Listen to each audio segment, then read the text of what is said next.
Hi, my name is Ken Solis, and I'm here today to discuss cosmic evolution's free energy rate density, a reliable metric for complexity. Cosmic Evolution is arguably one of the seminal books for big history, and its publication in 2001 predates even David Christian's Maps of Time, which was done in 2004. It's influential as well for other big history books, including Fred Spear's Big History and the Future of Humanity. Cosmic evolution primarily examines the physics of systems and their evolution since the Big Bang. Today, however, we're going to look at cosmic evolution proposed free energy rate density, which I initialize as FERD. FERD is actually the effective amount of energy that's used by a system and its mass over time, or as he uses the units of ergs per gram per second. Other units are used as well in physics.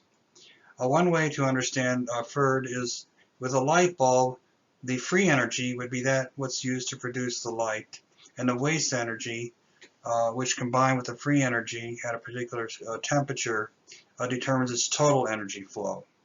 So heat is the entropy or wasted energy. And Chaisson states that the FERD of a system reflects its degree of complexity. Having a reliable, precise metric for complexity is desirable, but unfortunately none have been determined to be accurate and precise so far.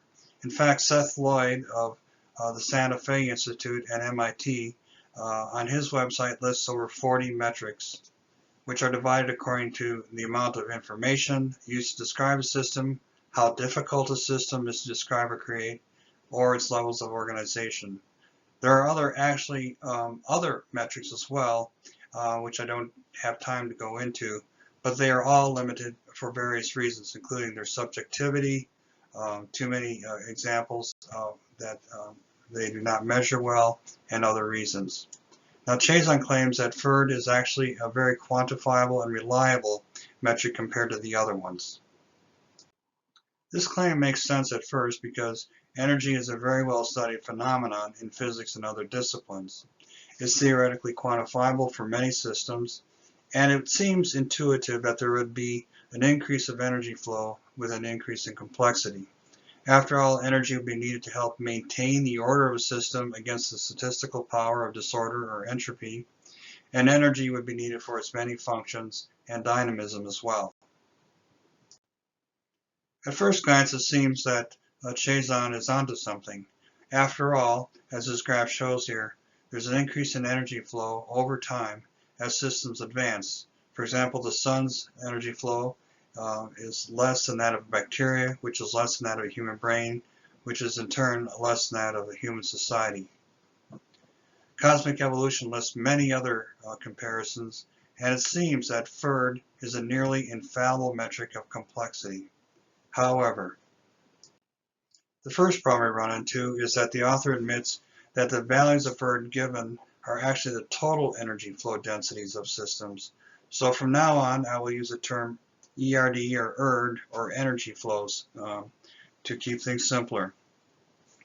By using the FERD and ignoring the fact that it's actually the total energy flow, the efficiency of a system is subsequently ignored. As one example, one hypothetical city that is powered by incandescent lights and trucks versus a city with LED light bulbs and electric vehicles would seem to be more advanced based on the fact that the first city uses more total energy to flow through its system.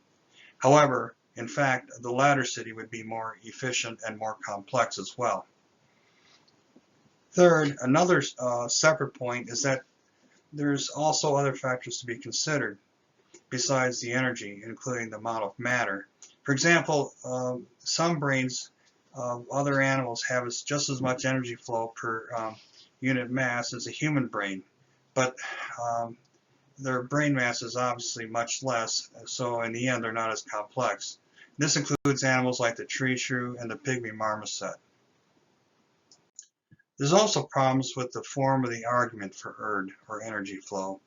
First, there's a very non-specific a definition and a criteria used for a complex system.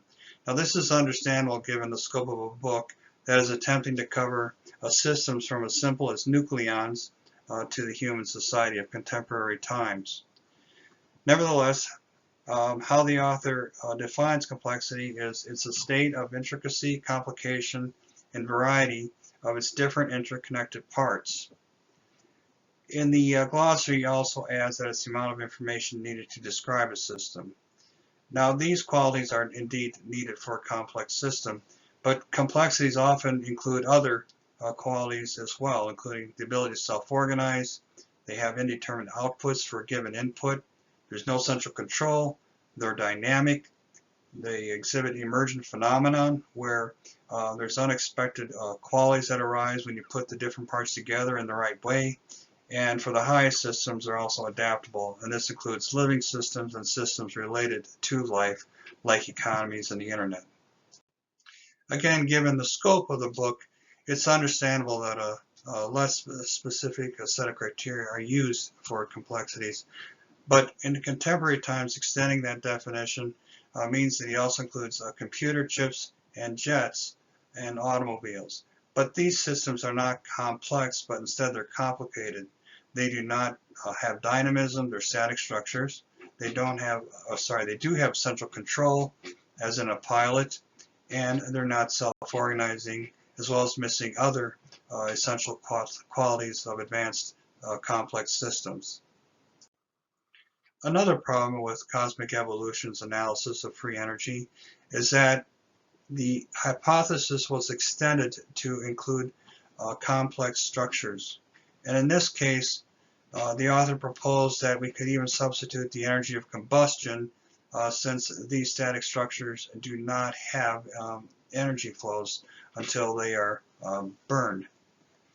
And in this case, he found that a softwood had a lower energy of combustion than hardwood, which was lower than that of coal, and therefore proposes that the structure of each subsequent one became more complex.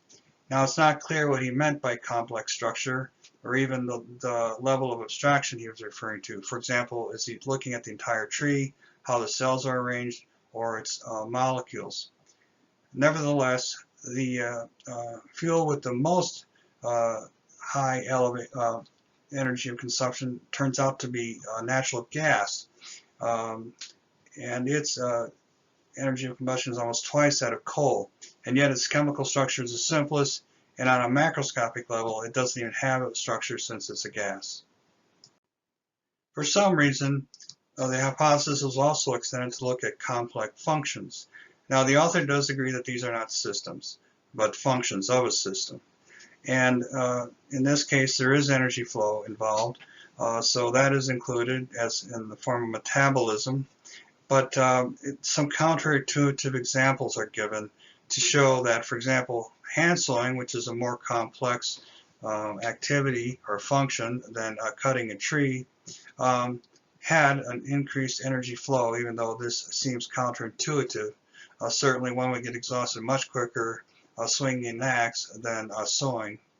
And the citation that he uses, which is Vlad Smil's analysis of energy, gives these values that are counterintuitive, although others indicate that chopping wood is actually about 5 times as energy intensive as hand sewing, which makes more sense.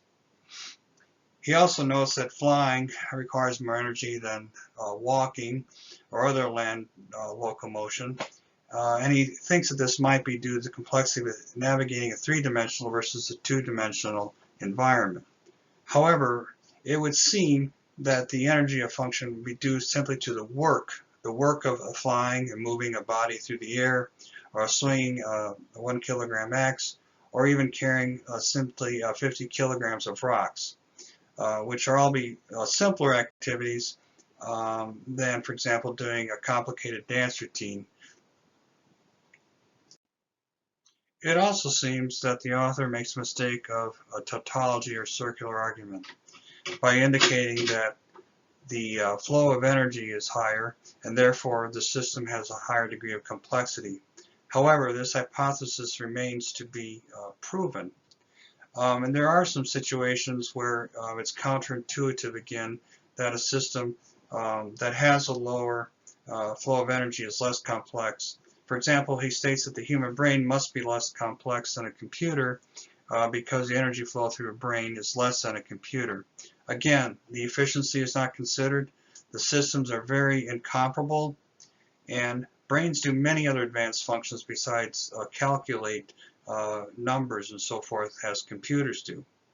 And finally, the brains are very efficient, as reflected by the fact that it is very difficult to determine if there's any increased use of energy when someone is doing a cognitive task that's difficult, like advanced mathematics, writing a novel, or perhaps doing intricate painting. There's other contradictions to energy flow, and the complexity is sometimes explained away. For example, he agrees that plants are more complex than bacteria, but some bacteria have tremendously high energy flows.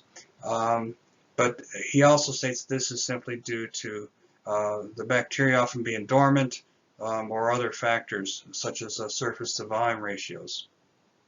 However, plants are also dormant, and these disparities are simply not explained away very easily. In short, you cannot establish a gold standard for a metric or a blood test, for example, in medicine, until it's well tested against other metrics. For example, we cannot use a new test for determining a heart attack by simply saying, well, the test is high, therefore a heart attack occurred. First, we must test the new test against other established ways of determining if someone has had a heart attack to determine if it is reliable. There's also evidence of data selection bias. For example, what is a typical star of our galaxy?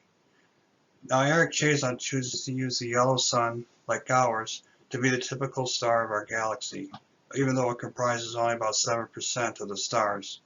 And he uses the ERD of the yellow sun, which is about 2 units, as an argument that it is more complex than the galaxy, which he calculates the ERD to be about 0.2 units. However, the average star in a galaxy is arguably a red dwarf star, which comprises 75 to 80% of the stars, and has an ERD of 0.1 units. Now, more importantly, stars are components of the greater system of galaxy, and therefore their complexity would typically be considered subsumed by the complexity of the greater system, just as a neuron would be considered a lesser complexity than that of the entire brain. It's now believed also that stars are formed before or concurrent with galaxies, so that the time progression of complexity remains intact for those who are concerned about that. There are other questionable analyses as well. In the end, given all the difficulties, which complexity metric should Big History embrace? In fact, it is probably best to use whatever metric seems to work best for the given situation. After all, it is difficult to determine the average energy flow of a system over time. It's difficult to determine many systems' boundaries that are open, such as ecosystems and human societies and economies. And there's many confounding variables as well, some of which Eric Chaisson does mention in his text. Complexities in the end are dynamic, stochastically ordered entities of matter, and energy is necessary but entirely insufficient on its own. ERD is not mentioned as a metric by other physicists and scientists in the field of complexity as well, which should give us some pause. For example, even the late Mary Gell-Mann, who first proposed quarks and won a Nobel Prize for that, did not list energy flow when he had his text for complexity. In conclusion, although energy flow has a number of features that suggest it could be useful for measuring the degree of complexity of a system, there are several missteps made such that it does not seem to be quite as reliable and precise as we would first like. First, as the author admits, the total energy flow is given rather than the free energy flow, so that the efficiency of a system cannot be considered. Second, there's poor definitional or criteria specificity of the term complexity. Again, understandable given the scope of this text. Third, there's tautological or circular arguments employed at times. One can't simply say, well, there is increased energy flow, therefore the system is more complex, at least not until it's determined that this metric is a higher standard than any other metric that can be used, or even intuition. There's also data selection bias that favors the hypothesis. And finally, there are instances where the hypothesis was extended beyond that of systems to that of structure and function, which would require its own definitions and its own set of arguments. Energy flow, or ERD, has desirable and pragmatic properties as a metric, but unfortunately it has limitations as with every other metric. In the end, cosmic evolution is still an excellent text for describing and explaining the physics and evolution of systems over the course of big history or deep time. Thank you.